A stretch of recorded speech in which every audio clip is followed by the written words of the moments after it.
এই অধ্যায়ে আমরা সেল ইনসার্ট করা ও ডিলিট করা সম্বন্ধে শিখব। আমরা কলাম ও রোকে খুব সহজে ডিলিট করতে পারি। আমরা যদি এরকম চাই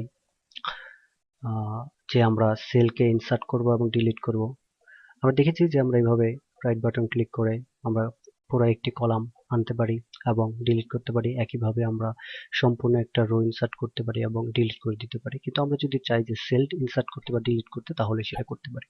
এই অবস্থায় আমরা যদি একটা রো ইনসার্ট করি, তাহলে দেখতে পাচ্ছি যে সম্পূর্ণ রো এর অর্থাৎ সম্পূর্ণ তথ্যগুলোই কিন্তু সরে যায়। কিন্তু আমরা যদি চাই যে শুধুমাত্র সেলটাকে আমরা বা বৃদ্ধি করব, যেমন এখানে 1650 আছে, এই 1650 এর স্থানে আমরা একটা সেল বৃদ্ধি করব নিচে, অর্থাৎ 1650 এর জায়গায়, এবং 1650টা নিচে চলে আসবে। এরকম কাজ করার জন্য যে সেলের উপরে আপনি একটা সেল ইনসার্ট করতে চান, সেই সেলে ক্লিক করুন। হোম মেনুতে ক্লিক থাকা অবস্থায় ইনসার্টে ক্লিক করুন, ইনসার্ট সেলে ক্লিক করুন। এখানে বিভিন্ন অপশন থাকবে। আপনি যদি চান শিফট সেল ডাউন, অর্থাৎ শিফট মানে কি পরিবর্তন করা বা নিয়ে যাওয়া, শিফট সেল ডাউন অর্থাৎ এই সেলটাকে ডাউন করে দেবে, অর্থাৎ এই জায়গাতে একটি সেল আসবে। দেখুন আমাদের 1650 সেলটি নিচে চলে আসছে এবং ওই জায়গায় একটি সেল ইনসার্ট হয়েছে। তো এইভাবে আমরা ইচ্ছা মতো আমাদের সেল ইনসার্ট করতে পারি। পুনরায় 6500 এর সাথে করব আমরা ইনসার্ট সেল। এখানে দেখতে পাচ্ছেন শিফট সেলস রাইট, অর্থাৎ শিফটটা রাইটে চলে আসবে আর এই পাশে একটি নতুন সেল চলে আসবে। দেখতে পাচ্ছেন 6050 অর্থাৎ 6500 সেলটি কিন্তু ডানে চলে আসছে, এই জায়গায় একটি সেল নতুন চলে এসছে। তো এইভাবে আমরা কিন্তু সেল ইনসার্ট করতে পারি, শুধু সেলটাকে, রোকে নয়। এখন আমরা সেলটিকে ডিলিট করব, এই খালি সেলটিকে। তাই ডিলিটে ক্লিক করুন,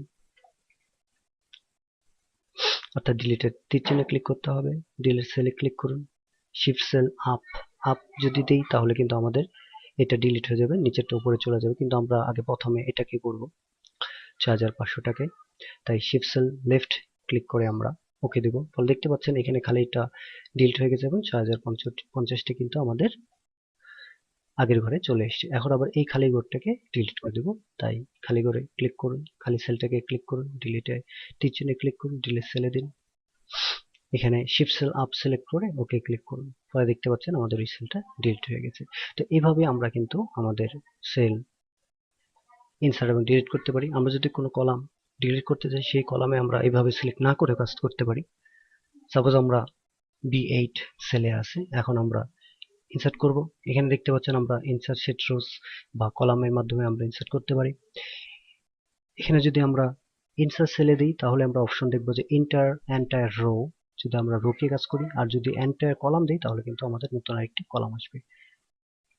একইভাবে যদি আমরা এখানে 6 রো এর আমরা 3 নাম্বার সেলে আসি, এখন যদি আমরা ইনসার্ট করি, ইনসার্ট সেলে দিই, তাহলে আমরা দিব এন্টায়ার রো, তাহলে একটি রো চলে আসবে। দেখতে পাচ্ছেন একটি রো চলে এসেছে।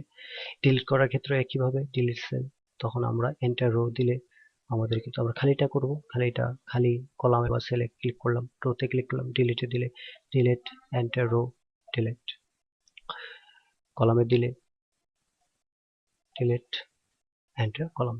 তো এভাবে কিন্তু আমরা ডিলিট করতে পারি। আর আমরা যদি সিলেক্ট না করে ইনসার্ট করতে চাই, তাহলে আমরা কলাম যদি ইনসার্ট করতে যে কোনো একটি সেলে আমরা ক্লিক করব, তারপর ইনসার্টে দিব, ইনসার্ট শিট রোজ, যদি রো আনতে চাই রো, দেখতে পাচ্ছি একটি রো আসছে। ইনসার্ট যদি আমরা ইনসার্ট শিট কলাম আনতে চাই, তাহলে কলাম চলে আসে।